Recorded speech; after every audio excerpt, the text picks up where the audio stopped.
Hey, Fitzy here, back at it again with another one. Getting ready to head on our trip now this week.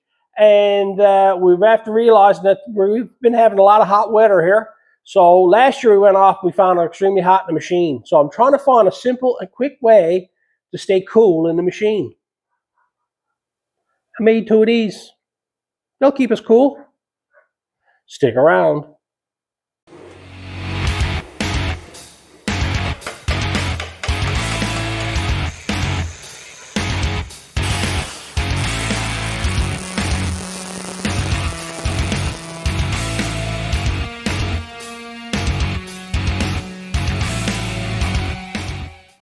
Last year on our trip, we were having troubles with a lot of heat. This section of the machine here, right on down in here, was dead air. I wasn't getting no circulation in there whatsoever. I ended up putting door bottoms in it, making a video on that. And the reason why I done that is because I want to keep dirt and debris and dust and everything out of the machine during colder days and whatnot. Now I was going to take the door bottoms off at this time, but I said no, our weather changes, so it'd be nice to have them on it. I want to find a quick way that I could turn around and get some circulation in the machine. Now I went online and looked, and they have these little mechanisms that hook on here and hook onto the door and leave the door ajar like so. So when the door is ajar like that, wind will pass in through here and it'll circulate the air in the bottom machine. So what I'm going to do, I'm going to make a little mechanism now. I've seen them online. It seems pretty straightforward and simple. So it just hapses onto here and hooks onto the latch here, and then when you're going down the trail, your door's cracked open and you get a circulation of air. So let's go and start making that.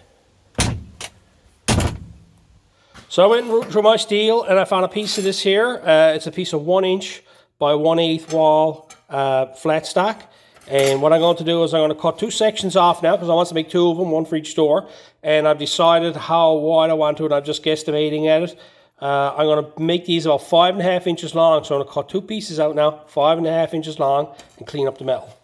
So here I got the two pieces, 5.5 inches long, cut out. And all I'm going to do is I mark down 1/2 inch from the bottom. I'm going to start there, and I marked it. I'm going to put a center punch on that. I'm going to put a 1/8 hole there and do the same on the other side. And put 2 1/4 inch holes down through this here on the 4 corners. That's the first thing I'm going to do there first. And I'm going to drill this one here, 1/8, and drill that 1/8, lay it on top of that one, and then duplicate this one from that one there.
Now I'm going to drill it out with the 1/4 bit.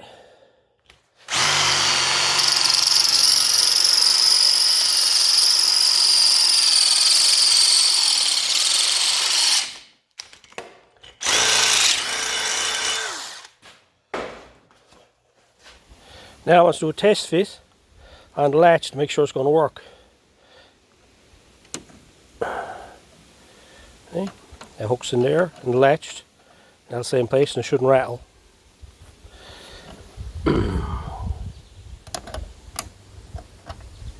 So I'll go ahead now and I'll drill the other ones out. So now I got the 4 of them drilled out.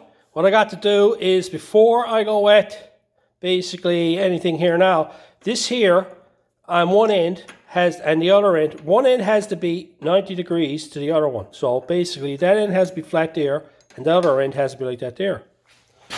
All I'm going to do here is I'm going to put this in the vise, wrap it in.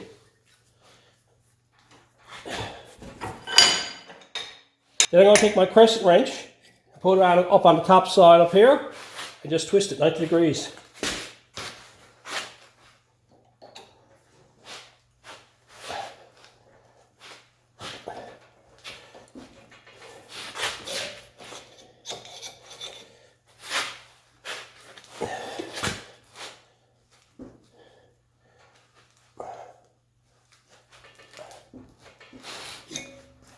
There you go. Now that's 90 degrees.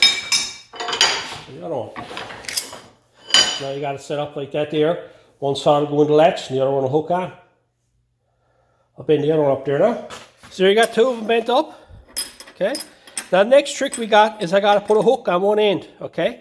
What I'm going to end up doing here now is also cut it inwards this way here, so that when it's actually on the door, latched on the door, it's pulling out, it can't slip off. Okay. And that's the problem. If you just cut it straight up or anything like that, it'll actually pop up and stuff like that. It'll actually have to come on latched from the door, hang down and come up in order to come on latched. So basically you cut them on a steep angle this way. So I'll just cut one out and I'll show you. Here's all I did. I just cut it on an angle, no particular angle, just cut it in so as steeper I can get it, the better it was. So let's go out and test fit that now. As you can see, when that's in there now, it can't come off, see? We'll just take that there now, and we'll latch this in here. There we go. And there you got her. And that's the way that'll be on the machine, like so. Now let the air come in around it, and then she's not going to fall off. That'll rattle. That'll be bouncing around like that. But I'm going to put black tape on this, just keep us quiet for now. You can probably get something. You can get this plastic dip stuff. You can probably put dip that if you want to, but this is good enough for us right now. So that's basically the whole concept behind it. So I'll go get the other one made now. That's easy, let them go, see? Let go of the button.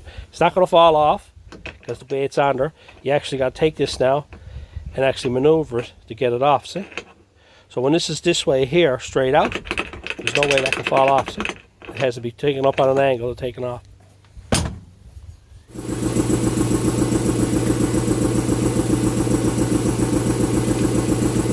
See, I got one rigged up over there.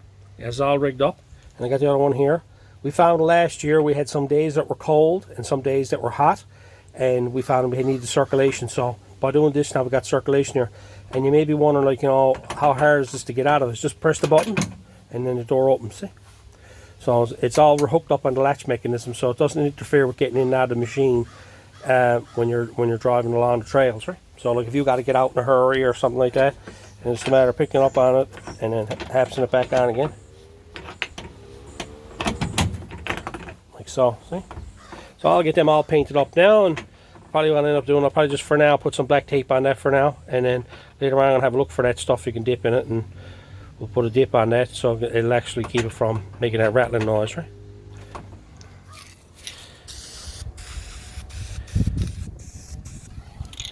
There you go. Got them out in the bake oven. Hung off the painting apparatus unit. Let them dry there now. I'm not going to go to hell with it. I'm just going to use a bit of black tape. Wrap around. It'd be nice if you had, you can buy stuff, you can dip it in. But all I'm going to do is just put black tape on it for now. Just to make it so it doesn't rattle. So it's not steel on steel. And I'll take a roll of tape with me on the trip. So if it wears off, I'll just put the new stuff on it.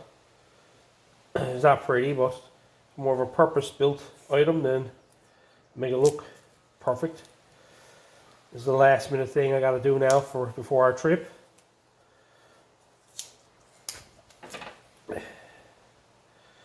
Put that in there. Just go up and hook that on the car now.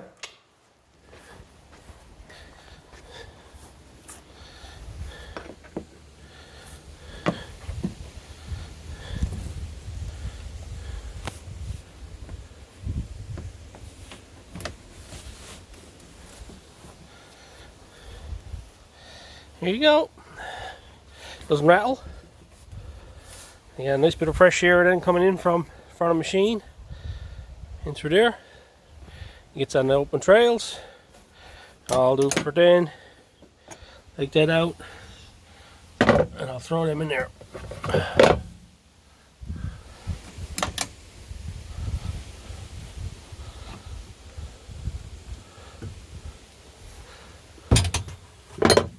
There we go. So there you have it. Just a simple bit of flat bar. Put a twist in it, drill a couple of holes in it, put a hook in one end, and you got a little mechanism to hold your doors open to let some cool air pass in through the machine. This should do us good now this week. It's supposed to be a hot one. Wish I had them last year. So anyway, I'm gonna leave this one here. It's a nice little quick little video for you. Hope the tips were good, and until next time.